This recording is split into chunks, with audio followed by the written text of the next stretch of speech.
42వ కీర్తన 3-4 వచనాలు కలిసి చదువుదాం. Psalm 42, reading all together verse 3 and 4. 42వ కీర్తన 3-4 వచనాలు కలిసి చదువుదాం. 42వ కీర్తన Psalm 42, reading all together verse 3 and verse 4. నీ దేవుడు ఏమాయనని వారు నిత్యము నాతో అనుచుండగా, రాత్రింపగళ్ళు నా కన్నీళ్ళు నా కన్న పానములాయను. జన సమూహముతో పండుగ చేయుచున్న సమూహముతో నేను వెళ్ళిన సంగతిని సంతోషము కలిగి స్తోత్రములు చెల్లించు. నేను దేవుని మందిరమునకు వారు నడిపించి జ్ఞాపకం చేసుకొనగా నా ప్రాణము నాలో కరిగిపోవచ్చు. మొదటి వరుస, నీ దేవుడేమాయను, వేర్ ఈజ్ ద గాడ్. ప్రార్థన. మోకరించగలిగిన వాళ్ళు మోకరించండి. సిస్టర్స్ ముందుకు వచ్చి కూర్చోండి, ఇంకెనికి వస్తారు కదా. ప్రేమగల తండ్రి యేసు ప్రభు నామమును బట్టి మీకు స్తోత్రాలు చెల్లిస్తున్నాము. మమ్మల్ని మీ అనాదికాల సంకల్పమును బట్టి ప్రేమించి దయాపూర్వకమైన నిర్ణయం చొప్పున మీ సొంత సంకల్పములో ఏర్పరచుకొని రక్షించినందుకు స్తోత్రములు. రక్షణకర్తని యేసును మా కొరకై రక్త మాంసములు కలిగిన దేవుడిగా పంపించినందుకు వందనాలు. మా అందరి కొరకైన మరణములు చూడటానికి శిలువ మీదకి వెళ్ళినందుకు స్తోత్రాలు. మా స్థానమైన భరించినాడు, మా రోగములైన భరించినాడు, మా వ్యసనములైన సహించినాడు, మా కొరకై మొత్తబడినాడు, మా కొరకై వ్యసనాక్రాంతుడుగా చేయబడ్డాడు, మా కొరకై యేసుక్రీస్తు ప్రభు వారు శిలువలో గాయపరచబడ్డాడు, మా కొరకై రక్తము కార్చి చనిపోయి సమాధి చేయబడి తిరిగి 3వ దినాన్ని లేచి పరలోక స్థలంలో మహామహుని కుడి పార్శ్వమున ఆశ్రుడై ఉన్నందుకు తల వంచి నమస్కరిస్తున్నాము. మీరు చేసిన ఈ మహోపకారమునకు మా జీవితాంతము ఆరాధించిన అది ఎన్నటికీ తీరక అట్లుండవలసిన రుణమే.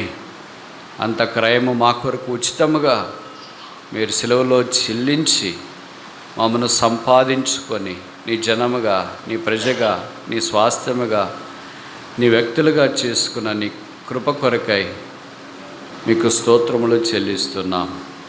ఆ రక్షణకర్తైన దేవుని ప్రపంచమందంతటా భక్తులు ఆరాధించుట కొరకై చేరి వస్తుండగా వారితో మేమును ఒక చిన్న గుంపుగా స్థానికంగా చేరి వచ్చి మిమ్మల్ని ఆరాధించే అవకాశము మాకు అనుగ్రహించినందుకు స్తోత్రాలు. మా దేశంలో, రాష్ట్రంలో బహిరంగంగా మీ నామమును ఆరాధించే స్వేచ్ఛ, స్వాతంత్రం మీరు అనుగ్రహించినందుకు స్తోత్రాలు చెల్లిస్తున్నాం. వచ్చిన వారిని బట్టి వందనములు. రావాల్సిన వారు అధికమైన ఆలస్యం కలగకుండా తోడుకొని రమ్మని మేము ప్రార్థిస్తున్నాం. మీ రక్తము చేత మమ్మల్ని కడిగి పరిశుద్ధపరచండి. మేము నిన్ను ఆత్మతో సత్యముతో ఆరాధించున్నట్లు మా గొంతులో ఊపిరి కలిగిన వారమై, నీ వాక్యము చేత ప్రోత్సహించబడిన వారమై నిన్ను ఆరాధించినట్లుగా సహాయం ఇచ్చి నన్ను మీ రక్తం చేత కడిగి పరిశుద్ధపరచు. మీ మాటలు నా నోట ఉంచు. మా సమయం ఆశీర్వాదకరమైనదిగా వచ్చి యేసునాథుని నామమున స్తుతించి ప్రార్థిస్తున్నాము తండ్రి, ఆమేన్.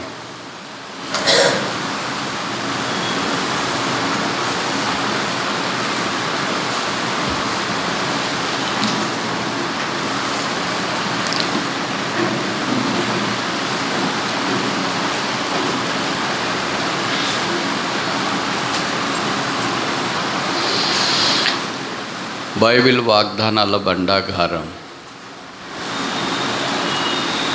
ఈ బండాగారంలో ఆదికాండం మొదలుకొని ప్రకటన గ్రంథం దాకా వాగ్దానాలు నక్షత్రాల వలె మెరుస్తూనే ఉంటాయి. అలాగే బైబిల్ ప్రశ్నావళి, బైబిల్లో 3294 ప్రశ్నలు గ్రంథస్థం చేయబడ్డాయి. కొత్త నిబంధనలో 1010 ప్రశ్నలు చెప్పబడ్డాయి. పాత నిబంధనలో 2284 ప్రశ్నలు వ్రాయబడ్డాయి. జవాబుల కంటే ప్రశ్నలు సరైన విధానంలో సంధించినప్పుడు శక్తి కలిగినవి. ప్రశ్నలు చాలా రకాలుగా మనము వర్గీకరించవచ్చు. దేవుడు మానవుని వేసిన ప్రశ్నలు కొన్ని, మనుషులు దేవుని వేసిన ప్రశ్నలు కొన్ని, మనుషులు మనుషులకే వేసిన ప్రశ్నలు కొన్ని, దేవదూతలు మనుషులకి వేసిన ప్రశ్నలు కొన్ని, మనుషులు దేవదూతలకు వేసిన ప్రశ్నలు కొన్ని. అందరూ మీరే పోట్లాడుకుంటున్నారేంటి, నేను కూడా వస్తున్నాను పానకలో పొడక మాదిరి సాతాను కూడా వచ్చి మనిషిని ప్రశ్నలు వేసాడు, దేవుడికి ప్రశ్నలు వేసినాడు. కనుక దాదాపు 2000 పైచిలుక కలిగిన ప్రశ్నల పరంపర పాత నిబంధన సముదాయం. అలాంటి వాటిలో కీలకమైన ప్రశ్న ఒకటి, వేర్ ఈజ్ దై గాడ్? నీ దేవుడేమాయను? ఇది దాదాపు ప్రతిదినము మనం ఎదుర్కొంటున్న ప్రశ్న. ఎవరో ఒకరు మనల్ని అడుగుతూనే ఉంటారు, మీ దేవుడు ఉంటే ఇలాగ రోగం ఎందుకు వచ్చింది, మీ దేవుడు ఉంటే ఈ ఇబ్బందులు ఎందుకు వచ్చినాయి, కరువు ఎందుకు వచ్చింది, పేదరికం ఎందుకు వచ్చింది, మీ పంటలు ఎందుకు పడట్లేదు, మీకు ఎందుకు యాక్సిడెంట్ అయింది, మీ పిల్లలు ఎందుకు పెళ్ళిళ్ళు కాలేదు, మీ ఆయన ఎందుకు ఇలాగయ్యాడు, మీ ఆవిడ ఎందుకు ఇలాగైపోయింది.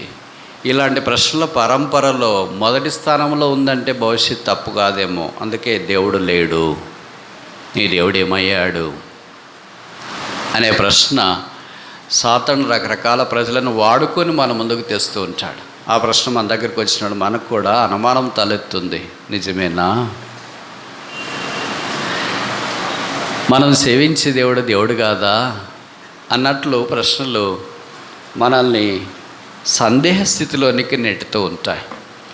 ఇలాంటి ప్రశ్నలు ఈ కొత్త తరంలో కొత్త నిబంధనలో మనకు వచ్చే ప్రశ్నలు కాదు, బైబిల్ దినాల్లోనే వచ్చినాయి, పాత నిబంధన దినాల్లోనే వచ్చినాయి.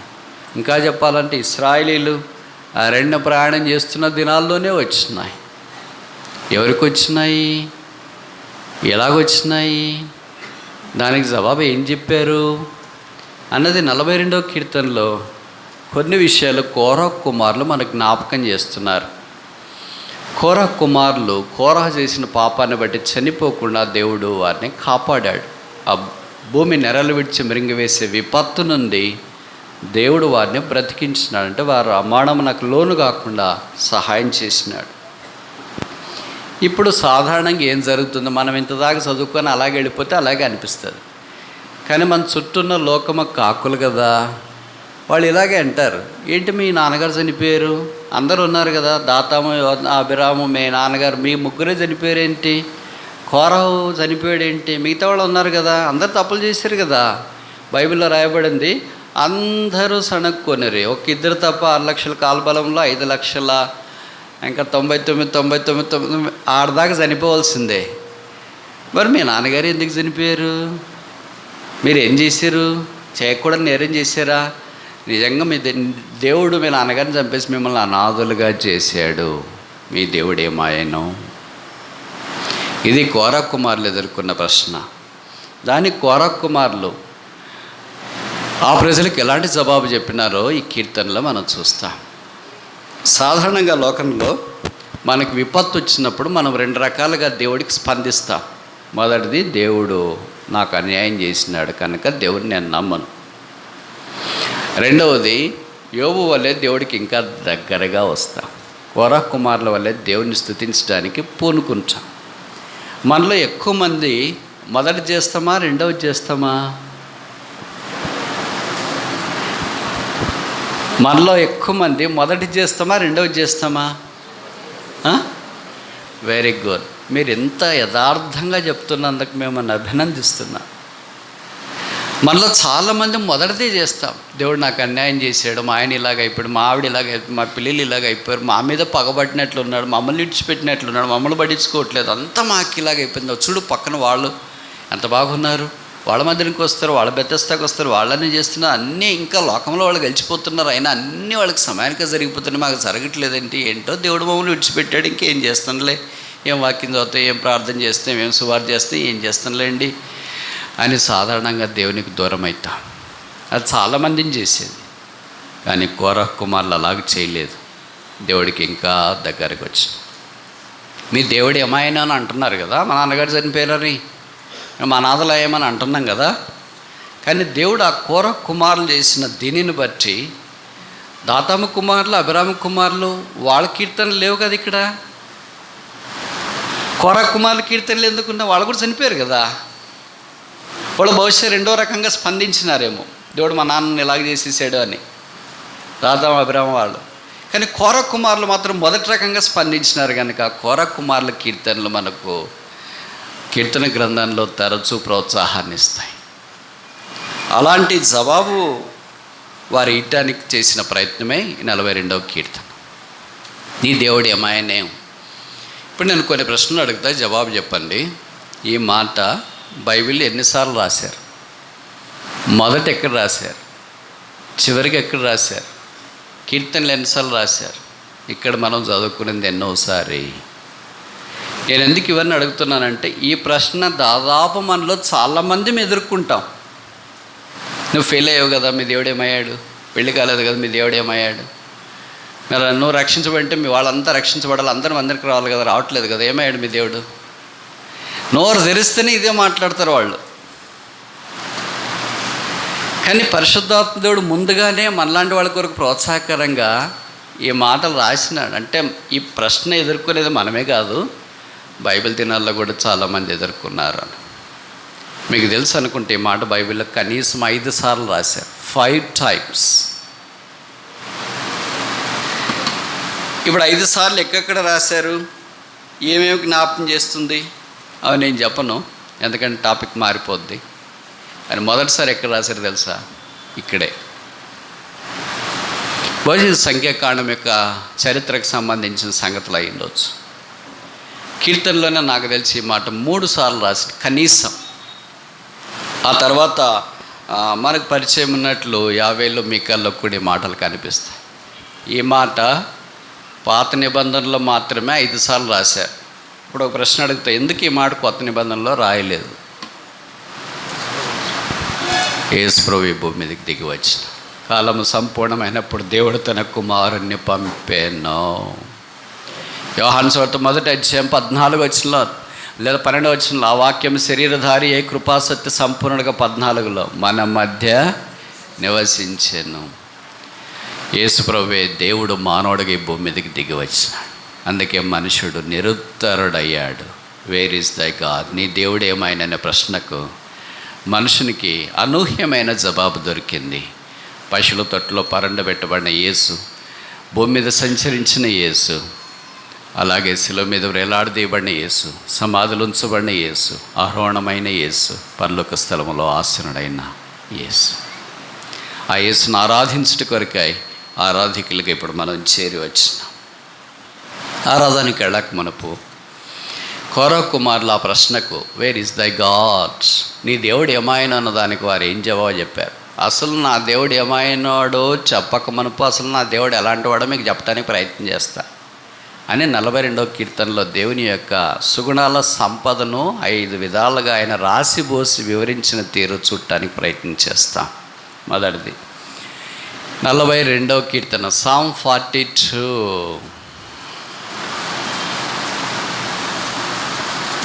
కీర్తనలు 42:5 వచనం.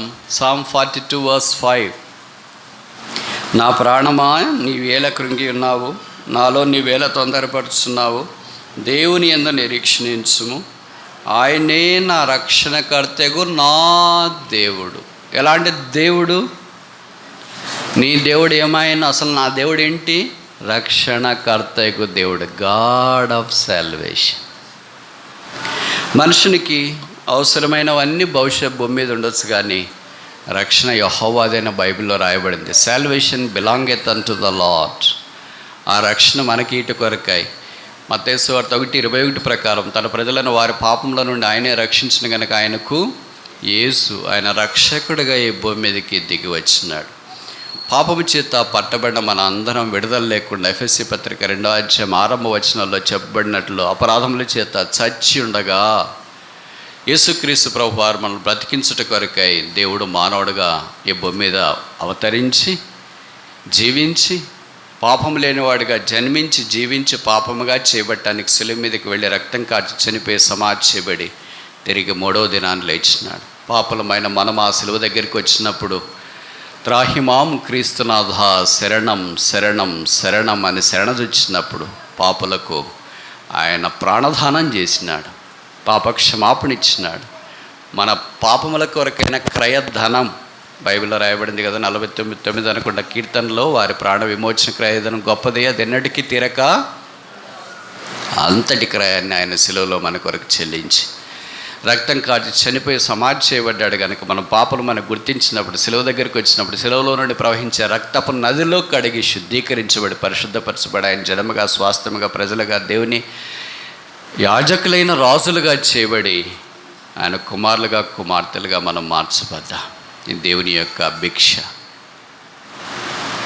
ఇది దానం, ఇది వరం, ఇది ఈవి చెప్ప సఖ్యము కానీ వరమైన యేసుక్రీస్తుని బట్టి దేవునికి స్తోత్రము కలుగును గాక. నీ దేవుడేమాయని మొదట నా దేవుడేమో చెప్తా, నా దేవుడు రక్షణకర్త, గాడ్ ఆఫ్ సాల్వేషన్. రెండవది చూస్తామా, కీర్తనలు 42:2 Psalm 42:2 నా ప్రాణము దేవుని కొరకు తృష్ణగొనుచున్నది, జీవము గల దేవుని కొరకు తృష్ణగొనుచున్నది. ఏ దేవుడు? ఏ దేవుడు? జీవము గల దేవుడు. ఈయన ఈజ్ నాట్ డెడ్ గాడ్, చనిపోయిన దేవుడు కాదు. బైబిల్లో రాయబడిన ప్రకారంగా మొదటి అధ్యాయంలో 17, 18, 19 అనుకుంటే, నేను ముద్రణైతిని కానీ lo I'm dead but I'm alive forever. నేను జీవించుతున్నాను 70 ఏళ్ళు 80 ఏళ్ళు 30 అలాగే చెప్పలేదు.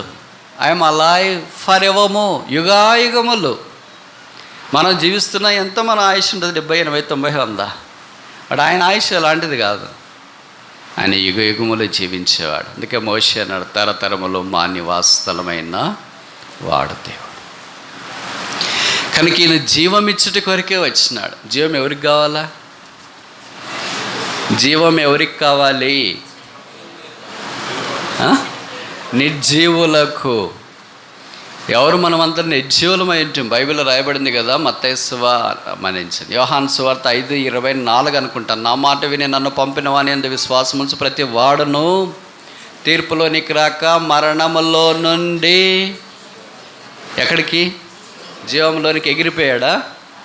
ప్రయాణం చేశాడా? దాటిపోయాడంటే అర్థమేంటి? దాటి అంతే, ఇక్కడ కాలు పెట్టి అక్కడ కాలు వేస్తే జీవం వచ్చింది. సో దాటట చూడండి, మనం ఏదైనా చిన్న మురికాలు అడ్డం వస్తే లేదా ఏదైనా కాలు అడ్డం వస్తే మనం దాటితే మన పిల్లలు దాటలేరు.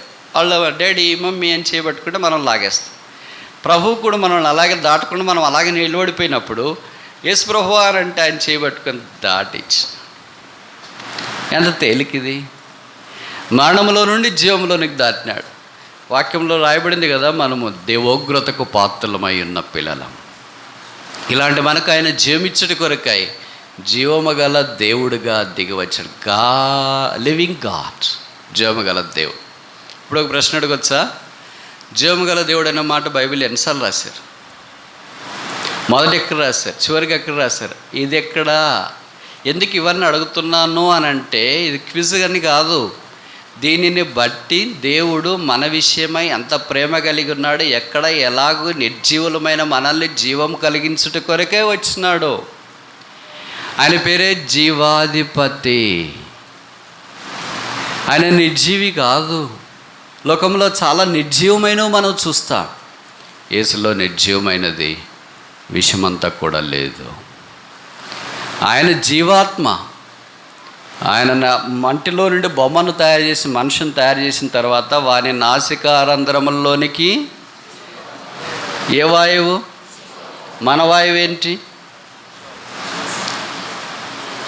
తెలుగు రాదా ఎవరికి? అంత ఇంగ్లీష్ మీడియమా? విషవాయువు, ప్రాణవాయువు, ఇవన్నీ వాయువులు. కానీ ఆయన వాయువు జీవవాయువు. దగా బైబిల్లో రాయబడింది, నరుడు జీవాత్మాయ. నిర్జీవమైన మాలోనికి, మట్టి బొమ్మలమైన మాలోనికి, జీవం లేని మాలోనికి, మట్టి పురుగులమైన మాలోనికి ఆయన జీవమొదటి కొరకై జీవాత్మ వచ్చి.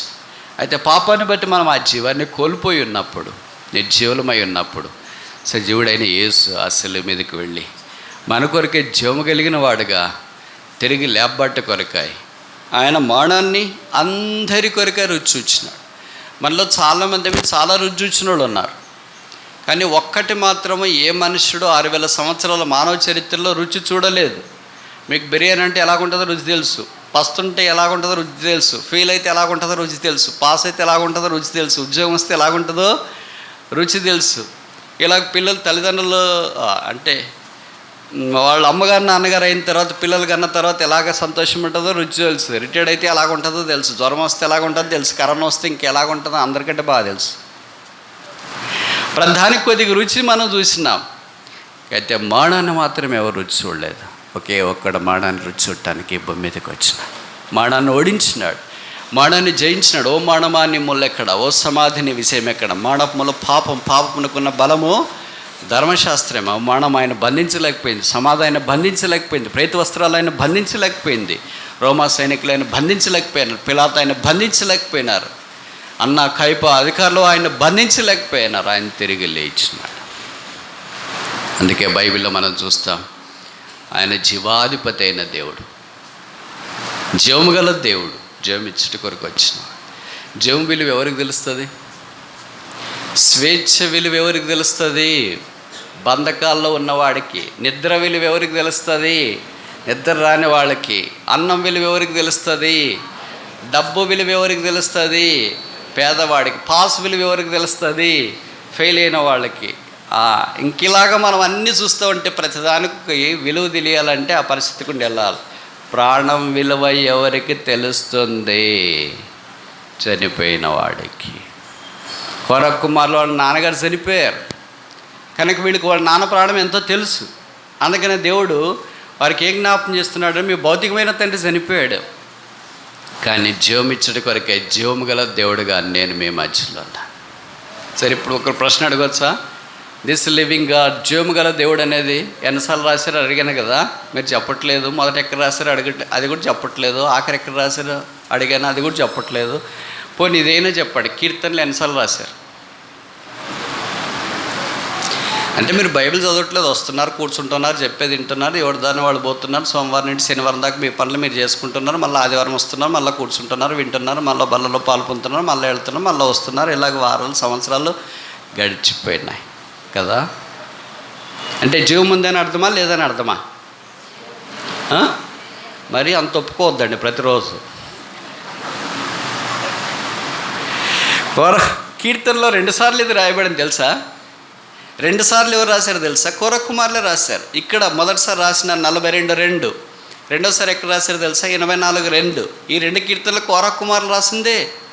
వారిద్దరు కలిసి దేవుని గల దేవుని సాన్నిధ్యాన్ని గురించే రాస్తూ వచ్చినారు. ఇక్కడ దుప్పి నీటి వాగల కొరకు ఆశపడుచున్నట్లు, దేవా నా ప్రాణం నీ కొరకు ఆశ కాదమ్మా. ఏం రాశారు నా బైబిల్లో? మీ బైబిల్ నా బైబిల్ ఒకటైనా చూడండి. తృష్ణ వేరే, ఆశ వేరే. తెలుగులో చాలా అర్థాలు ఉంటాయి. తృష్ణ అనేది చాలా లోతైన పదం, ఆశ అనేది పైపైన మనకు కనిపించే పదం. ఇలాగ ఉండాలని ఆశపడుతున్నాయి, బట్టలు కావాలని ఆశపడుతున్నాయి, భోజనం తినాలని తృష్ణ అని అంటే అది లేకపోతే ఇంక ఉండలేమో అని అర్థం. బట్టలు లేకపోతే ఉండగలం, భోజనం లేకపోయినా ఉండగలం, అవన్నీ ఆశలు. ఇలాగ ఉండాలి, ఇలాగ ఉండాలి. తృష్ణ అంటే అది లేదు. దుప్పి ఇక్కడ ఒక పోలిక తీసుకొని వచ్చినాడు, అలంకారం తీసుకొని వచ్చినాడు. ఎందుకు ఈ అలంకారం తెచ్చాడో తెలుసా? కోరక కుమారులు ఆ అరణ్యంలో అలాగ ప్రయాణం చేస్తున్నప్పుడు ఇశ్రాయేలుతో పాటు ఇవన్నీ వాళ్ళు చూస్తూ వచ్చినారు. బైబిల్ పండితుల అభిప్రాయం ఏంటంటే, ఒక స్త్రీ దుప్పి అంటే ఆడదుప్పి, అది గర్భవతి అయి పిల్లల్ని కనే ఆ ప్రసవ దినాలు దాదాపు సమీపించినప్పుడు అది నీళ్లు తాగితేనే ప్రసవం అవుతుంది. నీళ్ళు తాగకుండా ప్రసవం కాదు.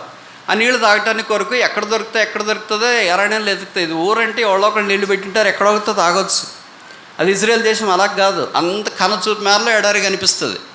మనదే ఎడారి అనుకుంటే మనం మించిన ఎడారులు ఉన్నాయి. ఇక్కడ నీళ్ళు లేవు అనుకుంటే, మీకు బద్దివేలోళ్ళకి నీళ్ళు కష్టాలు తెలియనంతగా నాకు తెలుసు. రాయచోటి బద్దివేలులోనే కడప జిల్లాలో నీళ్ళంటే విలువ తెలుసు అనుకుంటా.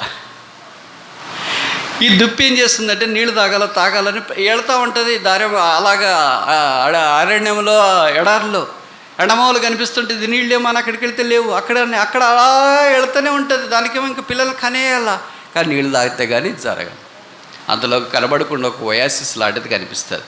అక్కడ నీళ్ళు తాగిన తర్వాత ఒక రహస్యలానికి వెళ్ళి ఆ దుప్పి కాన్పు అవుతుంది.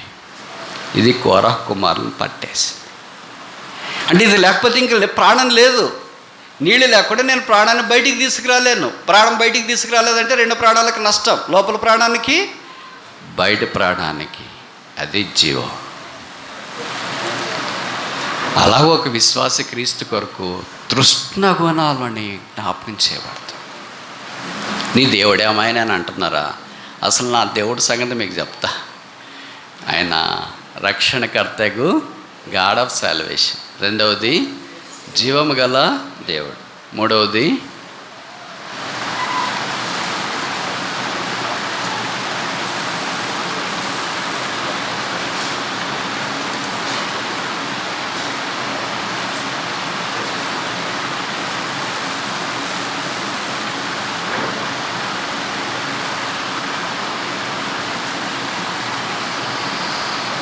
నలభై 42వ కీర్తన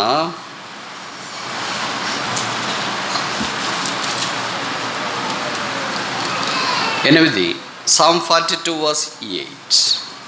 అయినను పగటి వేళ యెహోవా తన కృపను ఆజ్ఞాపించు, రాత్రి వేళ ఆయన గూర్చిన కీర్తనయు, నా జీవదాత అయిన దేవుని గూర్చిన ప్రార్థన. ఏ దాత?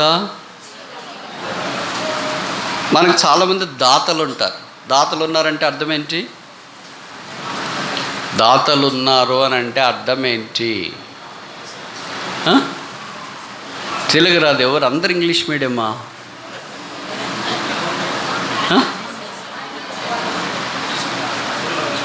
దాతలు ఉన్నారంటే అర్థం ఏంటంటే గ్రహీతలు ఉన్నారు అని అర్థం. దాత అంటే ఇచ్చేవాడు, గ్రహీత అంటే తీసుకునేవాడు. తీసుకునేవాడు లేకపోతే దాత ఎక్కడ ఉంటాడు? దాత విలువ తెలియదు. గ్రహీత ఉన్నాడు కనుక దాతకు విలువ తెలుస్తుంది. నోబుల్ బహుమతి ప్రదానం చేస్తున్నారు.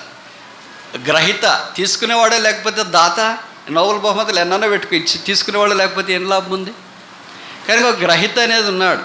ఇప్పుడు అలాగే దేవుడు కూడా జీవదాత. మనకు లోకంలో చాలామంది దాతలు ఉంటారు. చూడండి, అన్నం పెడితే ఏమంటారు?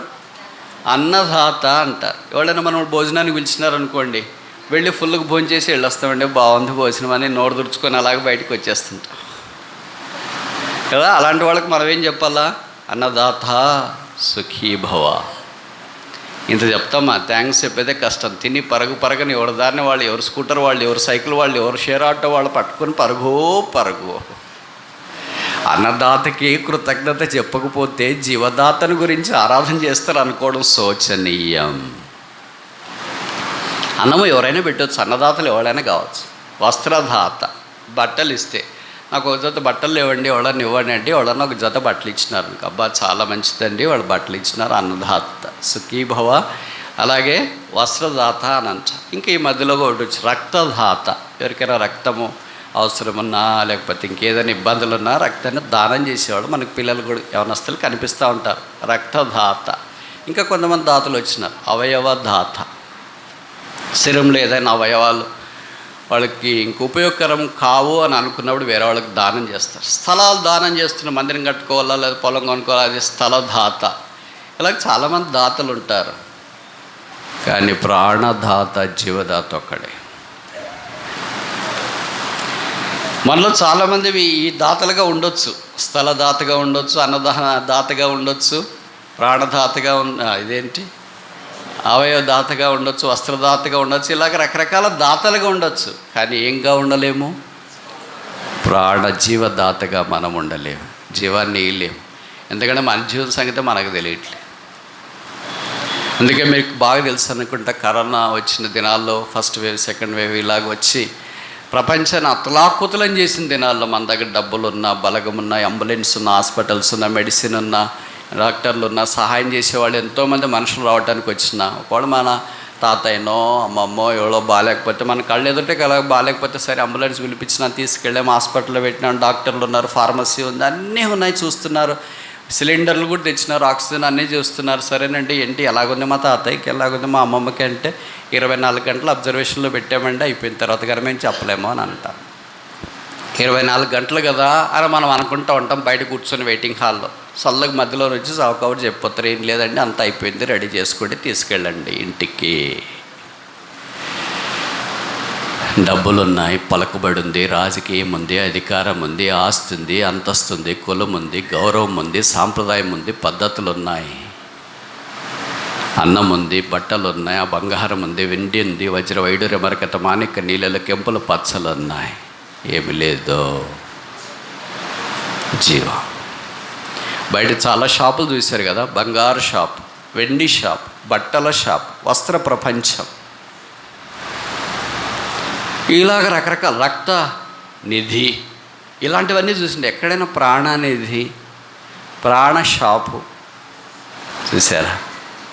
ఒక్కడు సులువు మీదకి వెళ్ళి తన ప్రాణాన్ని మన కొరకు అర్పించడానికి ఇష్టపడిన ప్రాణనాథుడు. అందుకే యేసుప్రభువు వారి సెలవులో పలికిన ఆఖరి మాట, తండ్రి నీ చేతికి నా డబ్బులు ఇస్తున్నాను, నా బంగారం ఇస్తున్నాను, నా ఆస్తి ఇస్తున్నాను, నా బట్టలు ఇస్తున్నాను అన్నాడా? నా ప్రాణం, వారి ప్రాణము నా ప్రాణం ఈక్వల్. నిజమేనా? కొంతమంది మనుషుల యొక్క ప్రాణానికి లెక్క కడతారు, వెళ్ళగడతారు. వాళ్ళ పిల్లలు, రోగులు, సామాన్యమైన వారు, పేద ప్రజలు, చదువులేని వాళ్ళు, నిరుద్యోగులు, ఇలాగ లెక్కగట్టి బహుశా ప్రాణానికి ఇస్తారే. మన ప్రాణం యొక్క లెక్క యేసు ప్రభు ప్రాణం.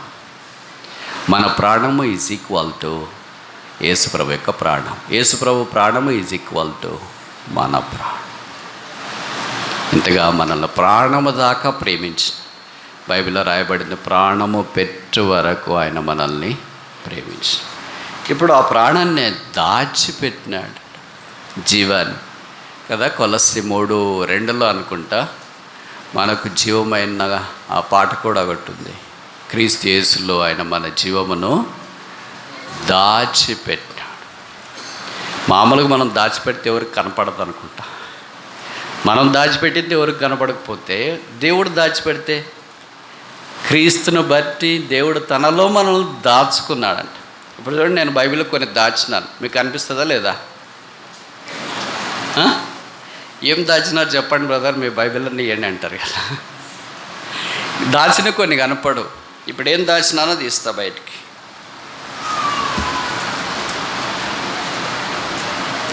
ఇది మీకు కనిపించలేదు, కానీ ఎక్కడుంది? ఇలాగ మనల్ని కూడా దేవుడు యేసుప్రభు ఎంత విశ్వాసం ఇచ్చిన వాళ్ళని తనలో దాచి. ఏది దాస్తాం? ఇప్పుడు కొన్ని ప్రశ్నలు అడుగుతా, నేరుగా సూటికి జవాబు చెప్పాలి. ఇంతకుముందు బాగా చెప్పినారు కదా, అట్లా చెప్పండి.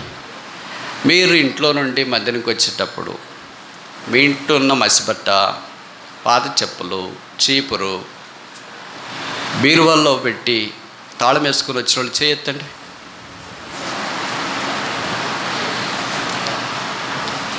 సరే, ప్రశ్న ఇలాగ అడుగుతా. మీరు ఇంట్లో నుండి మధ్యాహ్నంకి వచ్చేటప్పుడు మీ దగ్గర ఉన్న ఆధార్ కార్డు, పాన్ కార్డు, మీ పొలాల డాక్యుమెంట్లు, మీ దగ్గర ఉన్న బంగారం, వెండి, వజ్ర వైడూర్య మరకత మాణిక్య నీళ్ళ కెంపుల పచ్చళ్ళు, మీ పొలాల డాక్యుమెంట్లు, ఇంటి డాక్యుమెంట్లు, మీ దగ్గర ఉన్న పాస్పోర్ట్లు ఇంటి బయట చెత్తబుట్లో పడేసి వచ్చిన వాళ్ళు చేయొద్దండి. లేదా? ఎందుకని? ఏది విలువైందో అది మనం ఏం చేస్తాం? దాస్తాం.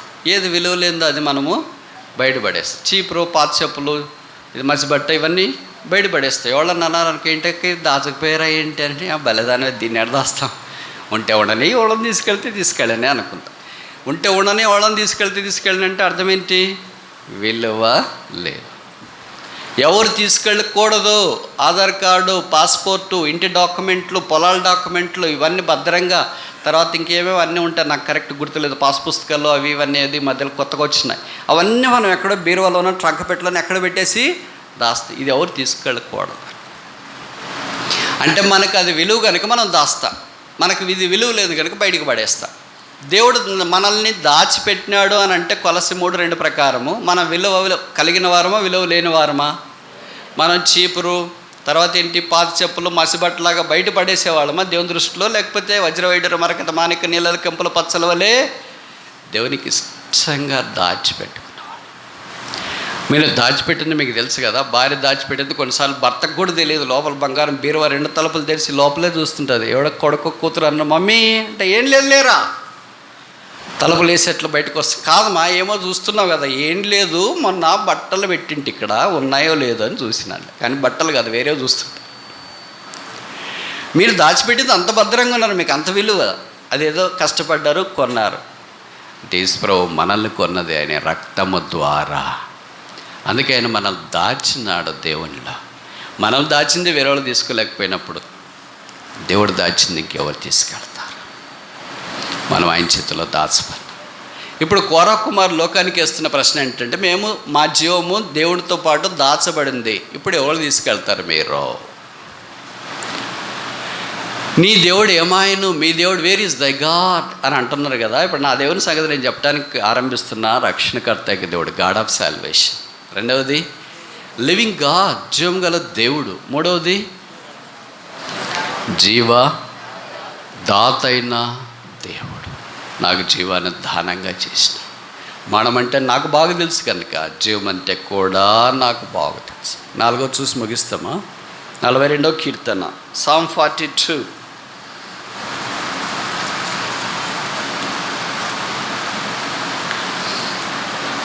42వ కీర్తన 9వ వచనం. 42వ కీర్తన 9వ వచనం.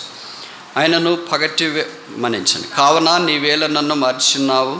శత్రు బాధ్యత నేను దుఃఖాక్రాంతునై సంచరించవలసిన వచ్చినేమి. నా ఆశ్రయదుర్గమైన ఏ దేవుడు? ఒక్క కీర్తనలోనే దేవుని యొక్క సుగుణాల సంపద కొన్ని విషయాలను పరిశుద్ధాత్మ దేవుని ద్వారా కోరా కుమారులు చేసిన చిత్రపటం ఎంత అందంగా ఉందో చూడండి. ఈ చిత్రపటం ఇంటర్ప్రిట్ చేసుకోవటానికి మనకు కష్టం కనిపిస్తూ ఉంటుంది. ఇదే ఇంత కష్టమైతే మిగతావన్నీ ఎప్పుడు అర్థమవుతాయి? అందుకని ఎక్కడున్నామో అక్కడే ఉండిపోయాయి. ఎవరైనా ఆశ్రయదుర్గమ, నా ఆశ్రయదుర్గమైన దేవుడు. What a personal worship is this? మా ఆశ్రయం, వారి ఆశ్రయం కాదు, నా ఆశ్రయమే. ఆశ్రయం ఎవరికి కావాలా? ఎవరికి కావాలమ్మా? మీరు తెలుగులో చెప్పండి. నిరాశ్రయులకు కావాలి. ఇక్కడ ఎవరు టీచర్ లేరా? అందరు టీచర్లే, కానీ ఏం చేస్తాం? తెలుగు రాదు, ఇంగ్లీష్ ఒక్కటే వచ్చు. ఎవరికి ఆశ్రయం కావాలంటే నిరాశ్రయాలకు ఆశ్రయం కావాలి. చూడండి, ఏదైనా భూకంపం వచ్చినప్పుడు, ప్రకృతి బీభోత్సవాలు జరిగినప్పుడు, తుఫాన్ లాంటివి వచ్చినప్పుడు ఏం చేస్తారంటే కొన్ని అక్కడక్కడ కొన్ని కట్టడాలు కడతారు. వాటిని ఏమంటారు? షెల్టర్స్ అంటారు. అవే పాత నిబంధనలోన, అంటే ఎవరైనా పేదలైన వాళ్ళు లేకపోతే దానికి బాధితులైన వారు, వాళ్ళు బట్టలు అవి ఇవన్నీ కోల్పోయినప్పుడు అలాంటి షెల్టర్స్లోనికి వచ్చి వాళ్ళు అక్కడ ఉండొచ్చు కొంతకాలం, తర్వాత వాళ్ళకి ఏదైనా దొరికేదాకా. పాతకాలంలో ఎవరైనా పాపం చేసినప్పుడు వారిని చంపకుండా 6 ఆశ్రయపురాలు ఉన్నాయి. ఎవరైనా పాపం చేసినప్పుడు పరిగెత్తి ఆశ్రయపురంలోకి వెళితే, అంటే ఎవరైనా చంపిన తర్వాత ఎవరైతే చంపబడ్డారో ఆయనకు సంబంధించిన బంధువులు చంపిన హంతకుని చంపటానికి అక్కడికి వెళ్ళి చేయటానికి లేదు, అది వీలు కాదు. ఎందుకంటే వాడు ఆశ్రయపురంలో ఉన్నాడు కనుక భద్రంగా ఉంటాడు. ఎప్పుడైతే హంతకుడు ఆశ్రయపురంలో నుండి బయటికి వెళ్తాడో తన ప్రాణమునకు తానే ఉత్తరవాది. పాత నిబంధనలో 6 ఆశ్రయపురాలు అలాగున్నాయి. ఇప్పుడు కొత్త నిబంధనలో పాత నిబంధనలోని 6 ఆశ్రయపురాలు సరిపోలేదు కనుక 7వ ఆశ్రయపురమైన యేసుక్రీస్తు ప్రభు వారి భూమి మీదకి దిగి వచ్చినాడు. సిలువని ఆశ్రయపురం దగ్గరికి పాపులమైన మనం పరిగెత్తుకుని అక్కడికి వెళ్ళాం. ప్రభు ఆ సాతాను మమ్మల్ని తరంతో వచ్చినాడు. మేము హంతకులము, దూషకులము, హానికరమైన వారము, చెడుపు చేయవారము, దౌర్భాగ్యులము, దిక్కుమాలిన వారము, దిగంబర్లము, ఇలాంటి రకరకాల పాపాలతో శిలువ దగ్గరికి వచ్చిన ఇదిగో సాతాను మమ్మల్ని తరం వేస్తున్నాడు. శిలువను అత్తుకున్నప్పుడు శిలువలో నుండి ప్రవహించే రక్తపూట ద్వారా మనల్ని కడిగి పరిశుద్ధపరిచి శిలువ నీడను మనకు ఆశ్రయం ఇచ్చి ఆయన మనల్ని సంరక్షించి కాపాడుతూ వచ్చినాడు. అందుకే శిలువలో నుండి పలకబడిన మొదటి మాట, తండ్రి వీరేమి చేయించున్నారో వీరెరగరు గనుక క్షమించు. 7వ ఆశ్రయపురము మనందరికీ అవసరమైన ఆశ్రయపురం. అందుకే 6000 సంవత్సరాల మానవ చరిత్రలో మహాజ్ఞాని అయిన సొలొమోను సామెతలు రాస్తున్నాడు, యెహోవా నామం బలమైన దుర్గము, నీతిమంతుడు అందులోనికి పరిగెత్తి సురక్షితముగా అంటాను. The name of the Lord is a strong tower, the righteous runneth in it and be safe. Yesu ప్రభు ద్వారా మనం ఆ బలమైన నామమైన యేసు ప్రభులోనికి వచ్చిన. దుర్గం అంటే మీకు తెలుసు కదా, దుర్గం అంటే ఏంటి? చిన్న చిన్న కొండలు కాదు, మామూలుగా చుట్టుపక్కల అన్నీ ఉన్నాయి కదా మీకు కొండలు. ఇవన్నీ చిన్న చిన్న కొండలు కాదు, చాలా పెద్దది. మన ఆంధ్రలోనే ఒక 2-3 పేర్లు కూడా ఉంటాయి, కళ్యాణ దుర్గం, రాయదుర్గం అని. ఆ దుర్గం అంటే ఇంకా ఊరు చుట్టూ అలుముకొని ఉంటుంది కొండ, ఆ మధ్యలోనే ఎక్కడో ఉంటుంది. ఆ కొండను ఎవరు ఎప్పుడు ఇంకేంది కదిలించడం అది ఇది చేయడం వీలు కాదు. దుర్భేద్యమైనవి, శత్రువు ఎక్కడ ఏనాడు ఎప్పుడు ప్రవేశించారు. యేసుక్రీస్తు ప్రభు వారు కూడా మనల్ని అలాగ తీసుకొని వచ్చినాడు. అందుకే కోరహ కుమారులు ప్రపంచానికి ఈ ప్రశ్న అడిగే వాళ్ళకి ఏం చెప్తున్నారంటే, నీ దేవుడు ఏమైనా నన్ను ప్రశ్న అడుగుతున్నారు కదా, అసలు నా దేవుడు నాకు ఆశ్రయదుర్గమైనవాడు. ఈయన ఇలాగ చెప్తా ఉంటే ఇంక అసలు మీకు అర్థం కావట్లేదు ఏంటి? కనుక నా దేవుడు ఏమైపోయినాడని నేను చెప్పక మనపు నా దేవుని యొక్క సంపదను సుగుణాల రాశిని ఇక్కడ చిత్రీకరించడానికి ప్రయత్నం చేస్తున్నానని, నీ దేవుడు ఏమాయననే ప్రశ్నకు నా దేవుని యొక్క సుగుణాలు ఇవి అని గ్రంథస్థం చేస్తున్నా. ఇది నా శీలో ఎదుట మనం కూడా సాగిలపడి, ప్రభువా నిర్జీవులమైన మమ్మను, నిరాశ్రయులైన మమ్మలను, రక్షణ లేని మమ్మలను రక్షించుట కొరకై దైవ మానవుడిగా ఈ భూమి మీదకి దిగి వచ్చిన. ఆ ఆశ్రయపురాలు పాత నిబంధనలు మాకు సరిపోలేదు, 7వ ఆశ్రయపురముగా నీవే దిగి వచ్చిన. నీవే మమ్మల్ని రక్తం చేత కడిగి శుద్ధీకరించాలని సంకల్పించినావు, ఆకర్షించినావు, రక్షించినావు, నీ జనముగా స్వాస్థ్యముగా చేసినావు. మరణం యొక్క విలువ జీవంలో ఉన్న నాకు మాత్రమే తెలుస్తుంది, ఎందుకంటే నేను మరణమునకు పాత్రుడన్న ఇంటిని. మరణపాత్రులమైన మనల్ని, నిర్జీవులమైన మనల్ని, నిరాశ్రయులైన మనల్ని, నిస్సహాయ స్థితిలో ఉన్న మనల్ని యేసుక్రీస్తు ప్రభు వారు జ్ఞాపకం చేసుకున్నాడు. పాత నిబంధనలో కోరకి కీర్తన రాసేటప్పుడు యేసు ప్రభు ఈ భూమి మీదకి వస్తాడని అక్షరం తెలియదు, ప్రవచనం తెలిసిండొచ్చు. యేసు ప్రభు ఈ భూమి మీద జీవిస్తాడని అక్షరం తెలియదు, ప్రవచనం తెలిసిండొచ్చు. ఆయన క్రిస్మస్ అంటే తెలియదు. యేసు ప్రభు కొండ మీదకి వెళ్ళి ప్రసంగం చేశాడంటే తెలియదు. యేసు ప్రభు సముద్ర తీరాన్ని రొట్టెలు పంచి పెట్టాడంటే తెలియదు. యేసు ప్రభు వాక్యం చెప్పాడంటే తెలియదు. యేసు ప్రభు సముద్రం మీద నడిచినాడంటే తెలియదు. బహుశా ప్రవచనాలు వాళ్ళకు కొన్ని తెలిసిండొచ్చు. యేసు ప్రభు మన కొరకై శిలువ మీదకి వెళ్ళాడంటే తెలియదు. యేసు ప్రభు చనిపోయి సమాధి చేయబడి తిరిగి లేచినాడంటే తెలియదు. కొత్త నిబంధనలో దోషులము, దుర్మార్గులము, చెరుపు చేయవారు, అరికాలు మొదలుకొని నన్నెత్తి దాకా కొంచెమైన స్వస్థత లేని దుర్మార్గులమైన మనల్ని ప్రేమించి దేవుడు మానవుడికి ఈ భూమి మీదకి దిగి వచ్చినాడు. దైవమా, ఇది ఏమి ప్రేమ!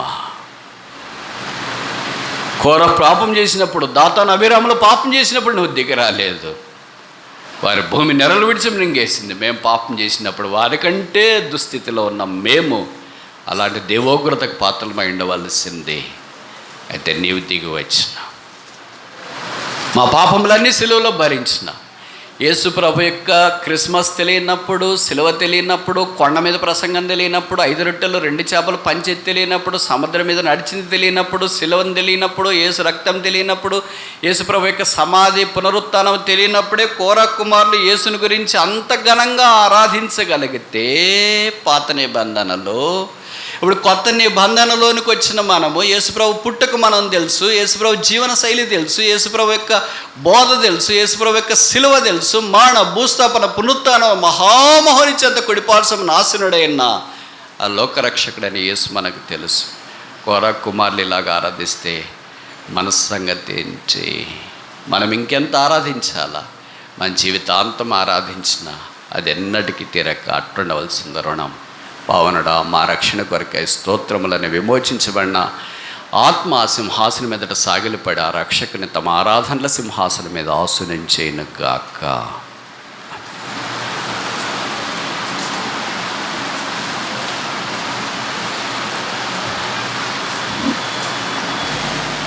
పాటలు పాడేవాళ్ళు రండి.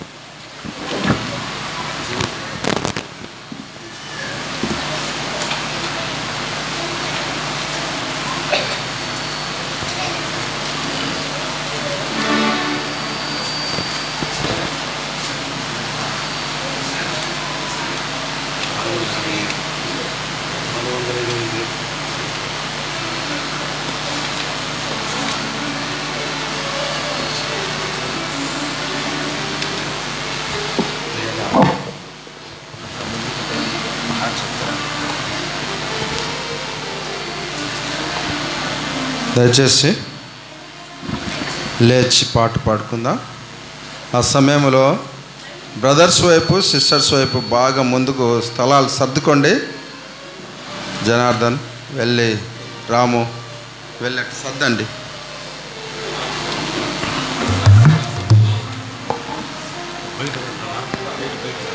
బయట ఉండే వాళ్ళు కూడా లోపలికి రండి. బయట ఉండే వాళ్ళు కూడా లోపలికి రండి. 424 పాట పాడుకుందాం.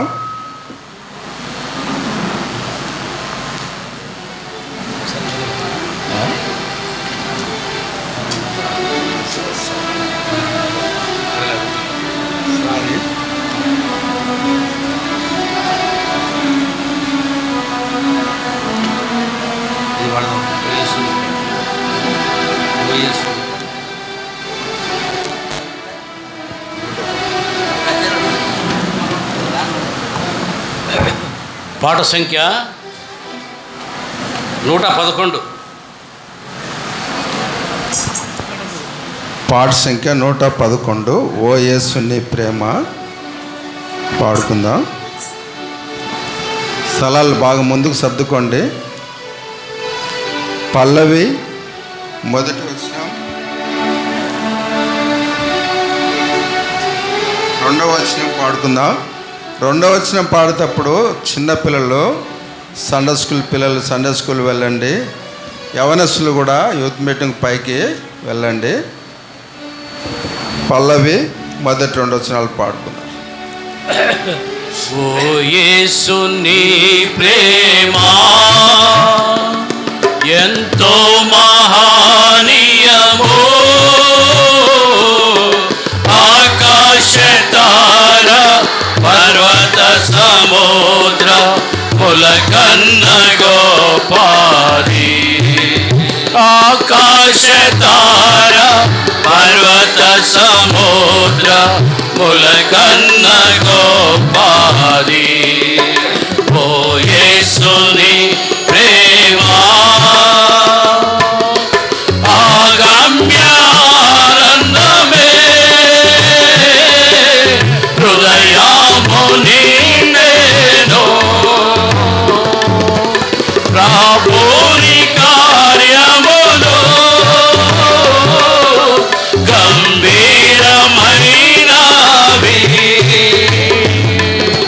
ప్రాగమ్యానందమే, హృదయము నిండెను ప్రభుని కార్యములు, గంభీరమైనవి రాత్రి ఉదయ సాయంత్రములు స్తుతికి యోగ్యములు. రాత్రి ఉదయ సాయంత్రములు స్తుతికి యోగ్యములు, స్తుతికి యోగ్యములు. ఓ యేసుని ప్రేమ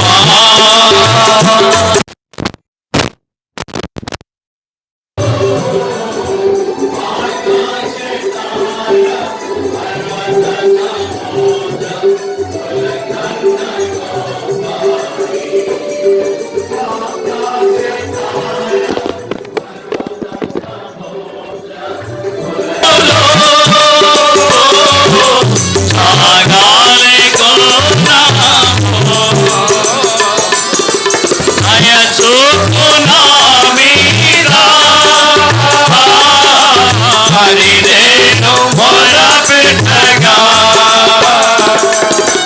సంకట సమయములో సాగాలి కొన్నాము. దయ చూపునా మీద హరినేను మొరపెట్టగా,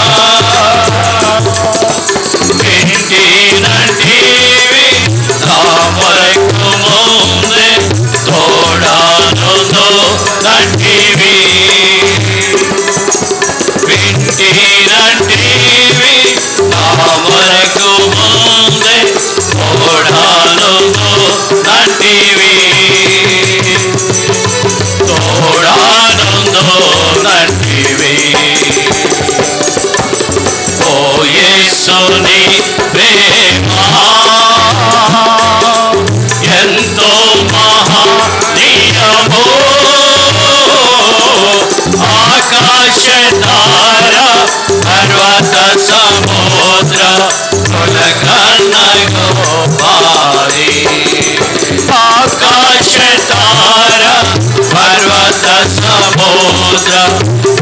కన్న గోపాది ఓ యేసు నీ ప్రేమ